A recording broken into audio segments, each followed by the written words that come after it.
Hello viewers, आप सबका स्वागत है फिनिक्स वे लीगल चैनल में। तो आज का ये जो वीडियो बना है, ये इलायस रिजवी सर जो है, इन्होंने कमेंट सेक्शन में मुझे 2 बार ये सवाल पूछा और मैंने उस पे जवाब नहीं दे पाई, क्योंकि मुझे कहीं न कहीं लगा कि कुछ बहुत ही इंटरेस्टिंग क्वेश्चन ऑफ लॉ पे ये बात कर रहे हैं और बिना कोई रिसर्च किए अगर उस पे जवाब दूँ, तो ये मेरी तरफ से सही नहीं बनता है। तो थैंक यू इलायस रिजवी जी, आपके इस क्वेश्चन के बदौलत मैंने पूरा रिसर्च किया और मुझे ये जजमेंट मिला है। मुझे लगता है आप इसी जजमेंट की तरफ कहीं न कहीं इशारा भी कर रहे थे। तो आज का जो हमारा वीडियो बनता है वो है, क्या अगर कोई क्रिमिनल केस चल रहा है और उस पे कोई ऐसी एविडेंस हमें मिलता है जो हम अपने सिविल सूट में भी जो कनेक्टेड सिविल सूट है, उस पे क्या हम उस गवाही को या उस एविडेंस को या डॉक्यूमेंट्री एविडेंस को हम यूज़ कर सकते हैं या नहीं कर सकते हैं? तो इसी पे आज का ये वीडियो है। बेसिकली इसमें एक सुप्रीम कोर्ट का बहुत ही लेटेस्ट जजमेंट है। हम उसी की बात करेंगे, बहुत ही डिटेल में उस जजमेंट को करेंगे, क्योंकि बहुत सारी इंटरेस्टिंग क्वेश्चन ऑफ लॉ उस पे बोला गया है। बहुत अच्छी तरह से डिफाइन किया गया है। जब एक ही मामला को लेकर सिविल केस और क्रिमिनल केस दोनों चल रहे होते हैं, तब क्या उसमें क्रिमिनल केस भी स्टे होता है या सिर्फ सिविल केस चलता है, या सिविल केस स्टे होता है क्रिमिनल केस चलता है, जो डॉक्यूमेंट्री एविडेंस निकल के आते हैं उसका क्या होता है। तो it's a very interesting judgement. तो आज का हमारा पूरा वीडियो इसी पे बनता है। तो चलिए स्टार्ट करते हैं आज का वीडियो फ्रॉम फिनिक्स पे लीगल। तो जो केस की हम बात कर रहे हैं वो है क्रिमिनल अपील जुडिक्शन का है, क्रिमिनल अपील नंबर 416 ऑफ 2009 का है और इसका स्पेशल पिटिशन है 5791 ऑफ 2005। जो पार्टी जो है वो, उनका नाम है सैयद अस्करी हादी अली, ऑगस्टिन इमाम एंड अनदर्स वर्सेस स्टेट। तो ये इसका कॉस्ट टाइटल है। जजमेंट इसका 2 जजेस बेंच ने दिया था, इसमें नहीं, एसबी सिन्हा ने ही खाली दिया था इसमें। ऑलराइट, तो इसका जो फैक्ट्स ऑफ द केस पे अगर हम जाते हैं, तो है तो थोड़ा-सा लंबा-चौड़ा केस, लेकिन अगर उसको मैं मुद्दे की बात में एक बहुत ही छोटा लाइन पे अगर करूँ, तो एक विल को लेकर लड़ाई-झगड़ा चल रही थी। विल के जेन्युइननेस पर, कि विल असली है या नहीं, उस पे लड़ाई-झगड़ा चल रही थी। बाता-बुती भी हुई, तो उसमें क्रिमिनल केस भी हुआ फॉर्जरी का और साथ-साथ में ट्रेसपास का, और कुछ समय के बाद में विल का प्रोबेट के लिए भी केस फाइल हुआ। इस बीच में लोक अदालत वगैरह भी गए, लेकिन वो ऑर्डर वगैरह क्वैश हुए। तो मैं सिंपल से बताती हूँ, क्योंकि इसका फैक्ट्स ऑफ द केस भी थोड़ा-सा कॉम्प्लिकेट हो जाता है। तो उसके बाद मामला गया आपका हाई कोर्ट में गया, ये बोलते हुए कि क्योंकि सिविल केस ऑलरेडी चल रहा है, तो क्रिमिनल केस जो है, क्रिमिनल केस फाइल करने से पहले उन्होंने एक एफएसएल भी कराई थी कि ये जो विल जो बनाया गया, ये झूठा विल बनाया गया। उसी के बेसिस पे क्रिमिनल केस भी फाइल हुआ था। तो जब सिविल सूट फाइल हुआ, तो उसके बाद वो हाई कोर्ट में गए, ये बोलते हुए कि जब ऑलरेडी इस मामले पे सिविल सूट चल रहा है, तो हमें जो क्रिमिनल केस जो चल रहा है उस पे हमें स्टे कर देना चाहिए। और बात फिर बढ़ते-बढ़ते ये अपना सुप्रीम कोर्ट में आ जाता है। तो इसमें अगर हम बात करें क्वेश्चन ऑफ लॉ की, अगर हम बात करते हैं, क्वेश्चन ऑफ लॉ की अगर हम बात करते हैं, तो यहाँ पे जो सबसे इम्पोर्टेंट क्वेश्चन यहाँ पे पहला तो ये आ जाता है कि जब सिविल और क्रिमिनल केस, एक ही मामला को लेकर सिविल केस भी चल रहा है और क्रिमिनल केस भी चल रहा है, तो क्या क्रिमिनल केस को स्टे कराया जाना चाहिए? सबसे पहला चीज वो। दूसरा चीज आता है, अगर क्रिमिनल केस के समय पे कुछ हमें ऐसा डॉक्यूमेंट्री एविडेंस मिल गई, जैसे इस केस में एफएसएल रिपोर्ट हमें मिल गई है, तो क्या वो डॉक्यूमेंट्री एविडेंस हम अपने सिविल केस में भी यूज कर सकते हैं गवाही के टाइम में? ये 2 सवाल इस पूरे केस में निकल कर आ जाते हैं, है ना? तो अब हम आते हैं इसमें सुप्रीम कोर्ट ने अपना क्या ऑब्जर्वेशन दिया है। सबसे दो चीज़ इसमें बहुत इंपॉर्टेंट पार्ट निकल के आते हैं। एक तो होता है judgement in rem. Judgement in rem क्या होता है? Judgement in rem has been defined as a judgement of a court of competent jurisdiction determining the status of a person or thing as a distinct from the particular interest in it or a party to litigant, and such a judgment is conclusive evidence for and against all person।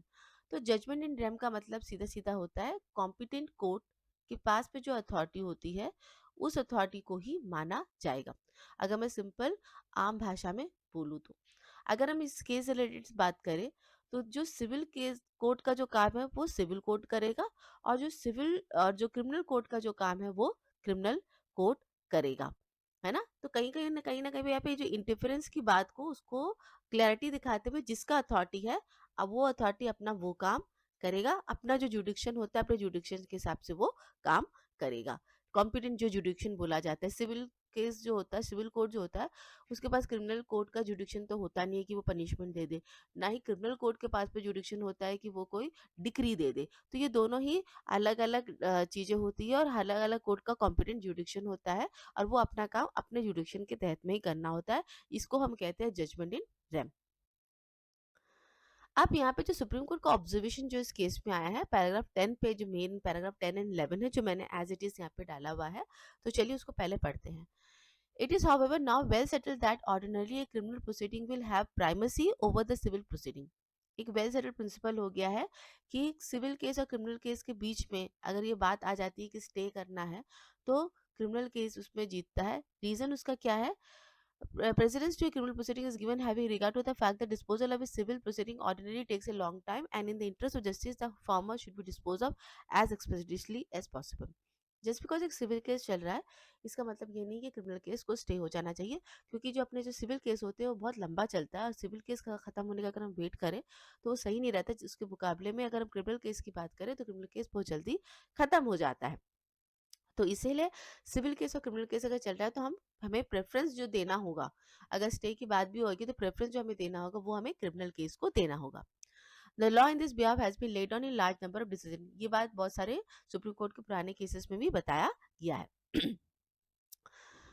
Paragraph 13 में बोला गया, in regard to the possibility of conflict in decision, it was held that the law in cases such as eventuality, very expressly refrained from making a decision of one court binding or the other, or even relevant except for certain limited purpose such as sentence or damages. It was held that the only relevant consideration was the likelihood of embarrassment. If primacy is to be given to a criminal proceeding, indisputably the civil suit must be determined on its own merit, keeping in view the evidence brought before it and not in terms of the evidence brought in the criminal proceeding. तो यहाँ पे बहुत clear cut supreme court ने बोला है, क्योंकि यहाँ पर वही जजमेंट एंड रेम की बात आ जाती है। तो कोर्ट ने ये बोला है कि दोनों ही कोर्ट का जो डिसीजन होता है, चाहे वो सिविल कोर्ट का डिसीजन हो या क्रिमिनल कोर्ट का डिसीजन हो, ये अपने अपने ऊपर होता है, दोनों का एक दूसरे के ऊपर में कोई भी क्या बोलते हैं, ओवरराइडिंग इफेक्ट नहीं होता है। यहाँ पे सेक्शन 41 ऑफ एविडेंस एक्ट की भी बात की गई। सेक्शन 41 ऑफ एविडेंस एक्ट बोलता है कि जहाँ पर खाली डैमेजेस की बात होती है या फिर कोई सेंटेंस की बात होती है, वहीं पर खाली मतलब आप क्रिमिनल केस का जो एविडेंस है उसको आप सिविल केस में यूज कर सकते हो, क्योंकि डैमेजेस का मतलब वहाँ पे पैसे की बात आ जाती है, तो वो आप यूज कर सकते हो। अदरवाइज ये बहुत क्लियर है कि जो क्रिमिनल कोर्ट का जो प्रोसीडिंग है वो अपना अलग है, इंडिपेंडेंट है, और सिविल सूट का जो प्रोसीडिंग है वो अलग होता है।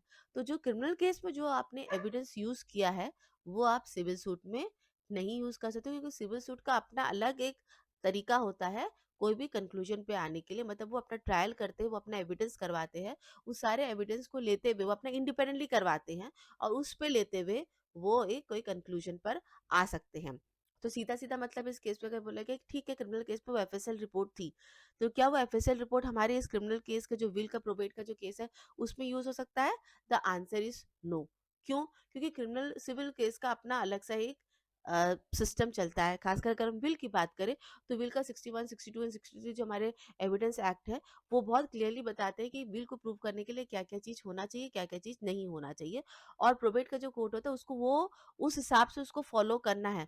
इसमें जो क्रिमिनल केस का जो एफएसएल रिपोर्ट है वो यूज नहीं कर सकते, इनको अपना अलग से इन्वेस्टिगेशन करना होगा, ऐसा सुप्रीम कोर्ट ने बोला है।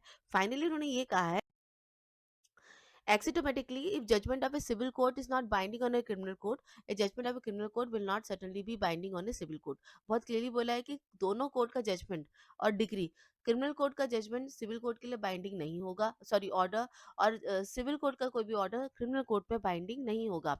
We have noticed here before that section 43 of the Indian Evidence Act categorically state that judgment, orders, or degree other than those mentioned in section 40, 41, and 42 are irrelevant unless the existence of such judgment, order, or degree it is a fact in issue or is relevant under some other provision of the act, no other provision of the Evidence Act, or for that matter any other statute has been brought to our notice. तो वही section 43 की बात हुई कि कुछ particular जिसमें बोला कि डिग्री और सॉरी पनिशमेंट और डैमेजेस की जो बात आ जाती है वही कहीं ना कहीं क्रिमिनल केस में सिविल केस में हम यूज कर सकते हैं।